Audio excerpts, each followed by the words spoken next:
Your journey is going to begin. The mark of the beast is going to be introduced very soon. Do you know, many world governments have set a firm target date now.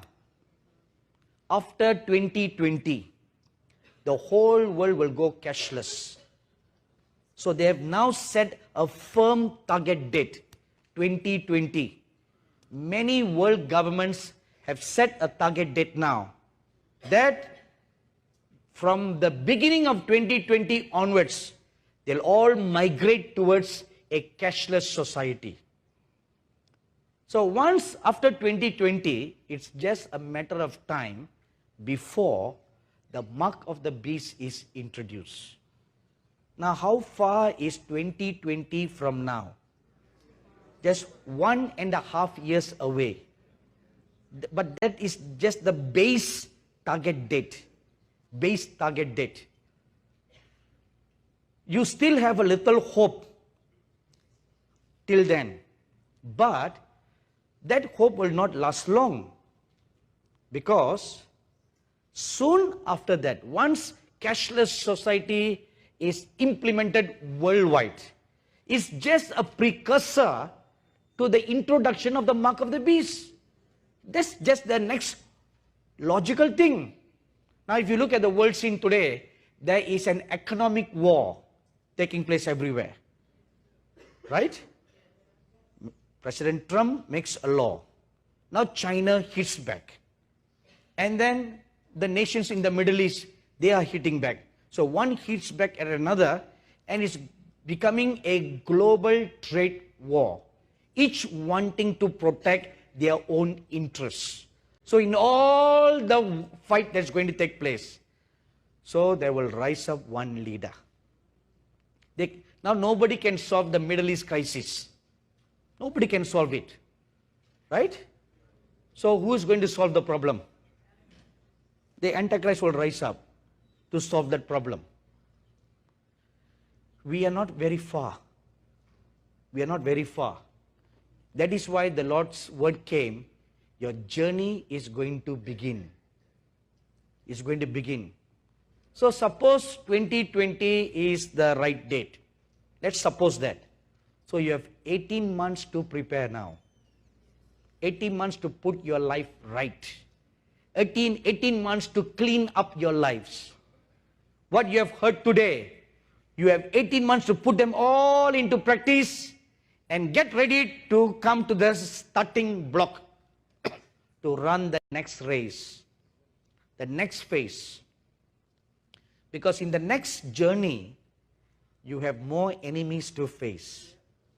New enemies will come. This is what I'm going to teach at our conference in September, next month. At the conference we call the Moses 2 conference. Because that's why the Lord told me to do that conference.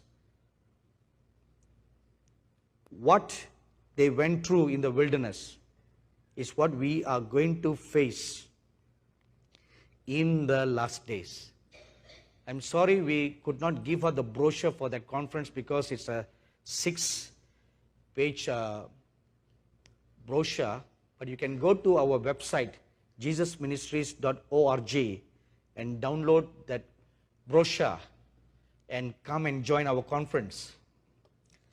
So to survive in the end times, you must live an absolutely surrendered life. That's the only way you're going to survive in the end times. Luke chapter 9, verse 23.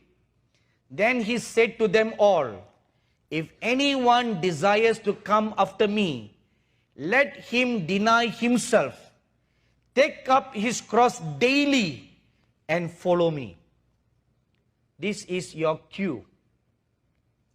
Keep this scripture before your eyes all the days of your life. Take up his cross daily and follow me. During the wilderness journey, Israel did not know where they were going. Therefore, they had to do two things. They had to fully trust God to be led.